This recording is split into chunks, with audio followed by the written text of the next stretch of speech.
Tuhan akan menolong setiap kesulitan yang kita hadapi. Ya, Tuhan pasti buka jalan. Ya, tepat pada waktunya Tuhan akan menolong kita. Beratus sekalian, kita melihat berikutnya. Setelah itu apa yang terjadi? Ayat 28 ya, sampai ayat 31 kita baca bersama-sama. 3, 2, 1. Sebab masih ada 5 orang saudaraku, supaya ia memperingati mereka dengan sungguh-sungguh agar mereka jangan masuk ke dalam tempat penderitaan ini. Ayat 29. Tetapi kata Abraham, ada pada mereka kesaksian Musa dan para nabi. Baiklah mereka mendengarkan kesaksian itu. Jawab orang itu, tidak, Bapak Abraham, tetapi jika ada seorang datang dari antara orang mati kepada mereka, mereka akan bertobat. Ayat 31, kata Abraham kepadanya, jika mereka tidak mendengarkan kesaksian Musa dan para nabi, mereka tidak juga akan mau diyakinkan, sekalipun oleh seorang yang bangkit dari antara orang mati. Ya, ini membuktikan manusia itu yang luar biasa menentang Tuhan.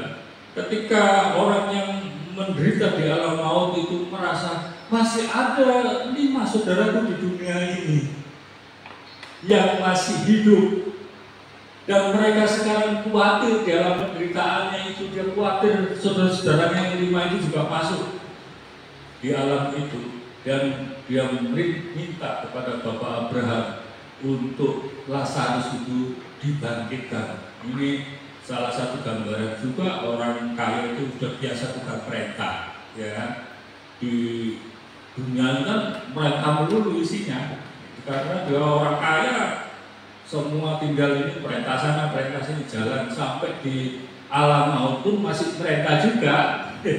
Karena sudah biasa jadi tukang perintah di alam maut, ya dia juga perintah juga, merintah Bapak Abraham untuk membangkitkan Lazarus dikirim ke keluarganya. Tetapi jawabannya ada, Bapak, di dalam dunia ini ada kesaksian siapa? Musa dan para nabi. Kalau dia itu menerima kesaksian Musa dan para nabi, maka mereka hidupnya itu akan berbahagia. Tetapi meskipun ada orang yang bangkit dari kubur, tapi kalau dia tidak mau menerima kesaksian dari Musa dan para nabi, tidak mungkin mereka percaya kepada Allah. Saudara, sama dengan ini, Tuhan Yesus sudah jelas, ya sudah ribuan tahun diberitahukan dari Kejadian 3 ayat 15, nanti keturunan dan keturunannya itu akan berbulan terus, yang keturunannya ular itu akan meremukkan tumitnya, tetapi keturunannya manusia yaitu Yesus Kristus itu akan meremukkan kepalanya. Sudah dikasih tahu tuh dalam Kejadian 3 ayat 15. Tapi manusia itu nggak mau juga. Tapi Tuhan kasih terus, ya melalui kesaksian nabi-nabi, sampai kemudian sampai di Daud, dan kemudian sampai jelas bahwa Yesus itu adalah di dalam Yohanes 1 pasal 1, pada mulanya adalah firman, dan firman itu bersama-sama dengan Allah, dan firman itu adalah Allah. Saudara, jadi Yesus itu adalah firman Allah, ide pikiran Allah yang menjadi manusia, dan itu tinggal bersama-sama dengan kita. Tapi meskipun ada kebangkitan, apakah seluruh dunia percaya kepada Yesus? Tidak.